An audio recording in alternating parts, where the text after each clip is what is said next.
Today we're going to investigate the case of Jekyll and Hyde and see how we can plan an answer effectively before we begin writing.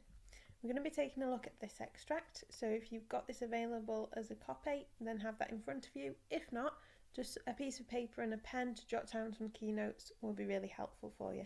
I'm going to talk you through how to approach this kind of question. The first thing we need to think about is the context, so the fact that this is Jekyll and Hyde and that this is Victorian context. We need to consider the fact that lots of people at Victorian times were fearful of the scientific and technological progress that was being made. Darwinism and evolution was a huge concern for people. It was questioning their religious integrity, it was questioning what they believed for many, many years. Reputation and reality was also a key part of Victorian society. The fact that reputation was so important to people, particularly Victorian gentlemen, but often the reality was slightly different. The way that people lived their lives, they had a public life and a private life. So this linked to the deception that often people lived with, and the fact that they had this public facade, this public face, and behind that they were up to lots of illicit behaviours. The importance of the Victorian gentleman is also a really strong theme throughout the text. The fact that the class system is also related to this, so the upper class gentlemen of Utterson and Enfield and Jekyll versus the presentation of Hyde as a character. Morality and the questions between right and wrong were also important in Victorian times and are a theme throughout the text. And we need to think about the setting of this text, the fact that it's set in London. London were very disparate areas. There's spaces like Soho where there was lots of illicit actions such as drugs, prostitution and crime. Religion and morality, as I've said before, were important parts of Victorian people's lives, but often they lived with these suppressed desires where they were living with their public life, and then behind that they were involved in those illicit actions such as drugs, prostitution and crime. So, we've thought about the Victorian context, we need to think about the question, and this question is down at the bottom, starting with this extract. How does Stevenson present Mr. Hyde as a frightening outsider? So the key words here is how, so that's our focus on language and structure. We need to be thinking about Stevenson as the writer and what his intentions were. And then the key focus of this question is Mr. Hyde as a frightening outsider. So to what extent do we think that Hyde is a frightening outsider in this text? We need to also consider Mr. Hyde in this extract that we're given in the paper, but we also need to think about Hyde in the novel as a whole.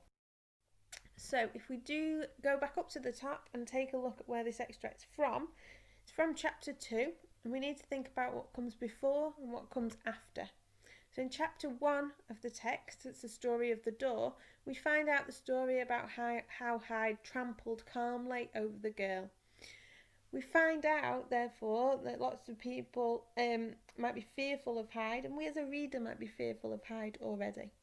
In chapter 4, the murder of Sir Danvers Carew is described, and we see how Hyde has this animalistic behaviour, how he's kind of out of control as a character when he clubs Danvers Carew to the earth. So, once we've looked at the question, we've looked at where the extract is from, we need to read the extract with those things in mind. So I'll read it through once. It's always important to read it through before you do anything with the extract, and then we can start highlighting and annotating this text. We have common friends, said Mr. Utterson. Common friends, echoed Mr. Hyde a little hoarsely. Who are they? Jekyll, for instance, said the lawyer. He never told you, cried Mr. Hyde with a flush of anger. I did not think he would have lied. Come, said Mr. Utterson, that is not fitting language. The other snarled aloud in a savage laugh, and the next moment, with extraordinary quickness, he had unlocked the door and disappeared into the house. The lawyer stood a while when Mr. Hyde had left him, the picture of disquietude. Then he began slowly to mount the street, pausing every step or two and putting his hand to his brow like a man in mental perplexity. The problem he was thus debating as he walked was one of a class that is rarely solved. Mr. Hyde was pale and dwarfish. He gave an impression of deformity without any nameable malformation.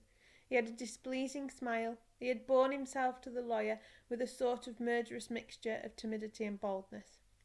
And he spoke with a husky whispering and somewhat broken voice.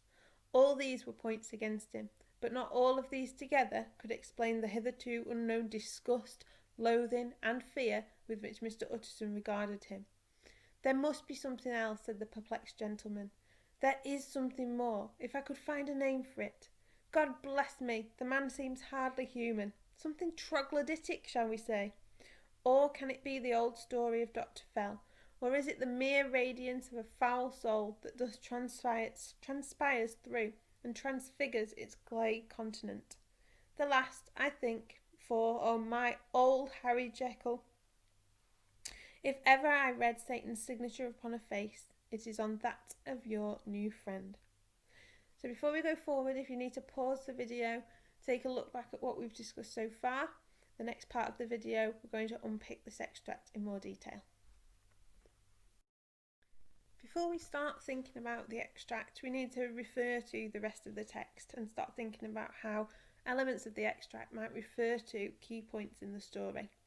So, on the left-hand side, I've popped 3 key quotations that might be useful to consider in terms of Mr. Hyde being a frightening outsider. I've got our key quotation from chapter 1, when he was described as trampling calmly over the girl. I've got quotations from chapter 4, when he clubbed Sir Danvers Carew to the earth like a madman, and the key quotation that many of you will remember, how Hyde is described as having ape-like fury.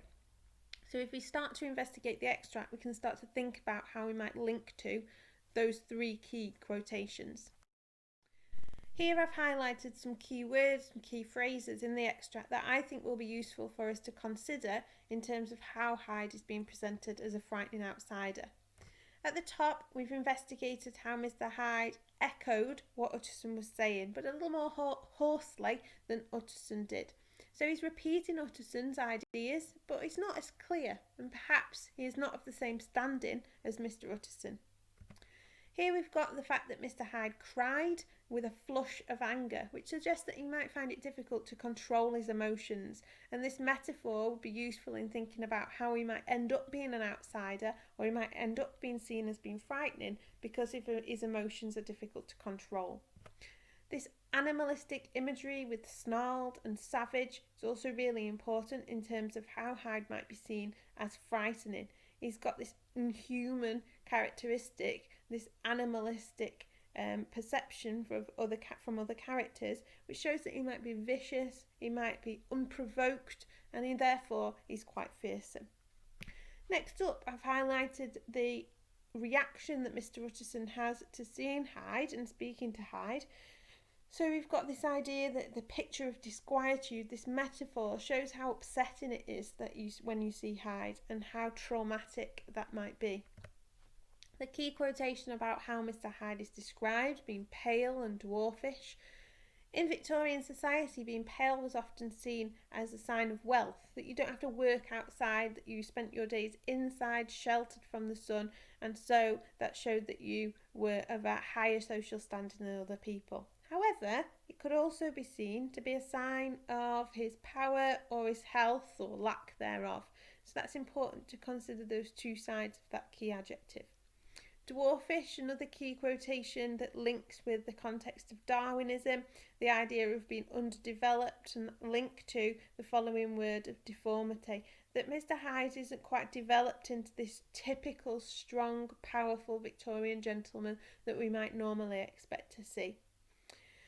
The next quotation here is this mixture between timid and bold, so the murderous mixture of timidity and boldness. So the idea of him being quite unpredictable, those 2 words being opposites of one another, and so you never quite know what you're going to get with Hyde. Next up, the idea of disgust, loathing and fear that Mr. Utterson regards Mr. Hyde with, and the idea of seeing that as being quite dramatic. It's quite a dramatic reaction to have, and that loathing suggests that you've seen something hateful and something that is quite damaging to your mental state. Then finally, I've just picked up on, in my annotations, the keyword troglodytic. That idea that Hyde might be seen as being underdeveloped, not fully human perhaps, and he's difficult therefore to understand. This link to evolution and the fact that people feared this idea that men and women evolved from apes, and the idea therefore that we could link that with that key quotation from earlier of Hyde behaving with ape-like fury. I've got here, just at the bottom, a quick link to some more context. So if ever I read Satan's signature upon a face, we've got this idea of the link to religion, the fear that Satan would have placed in the Victorian reader at this time, and that Hyde would be something to fear. If he's associated with Satan, if he's branded by Satan, then therefore he's something that should be feared and not something that should be approached, and definitely should not be seen as being one of your friends. So, now that we've thought about the annotations, we need to think about our answer. So, first point of our answer will be that we need to answer the question that we're given in brief. So, to what extent do you think Hyde is presented by Stevenson as a frightening outsider? Just one or two sentences exploring your point of view. In paragraph 1, I would go with the quotations all linked to the appearance of Hyde and why that might make him seem like a frightening outsider. So key quotations like pale and dwarfish, troglodytic. His appearance of behaving with ape-like fury would be important here too. I'd also want to look at his behaviour, so the fact that he's animalistic, the snarling, the savage behaviour, him being clubbing Sir Danvers Carew to the earth like a madman, so that's key simile. The fact that he's echoing what Utterson's saying, but a little more hoarse-like, and so he's not entirely kind of a mirror of Utterson's social standing. Also, it's important to note that within the whole text, we don't often hear from Hyde's perspective at all, and so that's important. He seems undervalued, he's underrepresented in this text, perhaps because of his social standing, perhaps because of the type of character that he is. Finally, I'd want to talk about the reactions that other characters have towards Hyde, so the picture of disquietude that Utterson experienced after he met with Hyde, and the loathing and fear that he felt once Hyde had left. I'd round up my essay then with the conclusion. What's my overall opinion after exploring these quotations, linking that back to the answer that we gave in the first couple of sentences in the introduction. So there we have it. We've got our key points all to do with our annotation, and we've got our key plan as to what our answer would look like. This is what you need to do before you put pen to paper with your answer, to ensure that your answer is well thought out, it's considered, and you've selected the key points that you think are going to create a personal response to the question.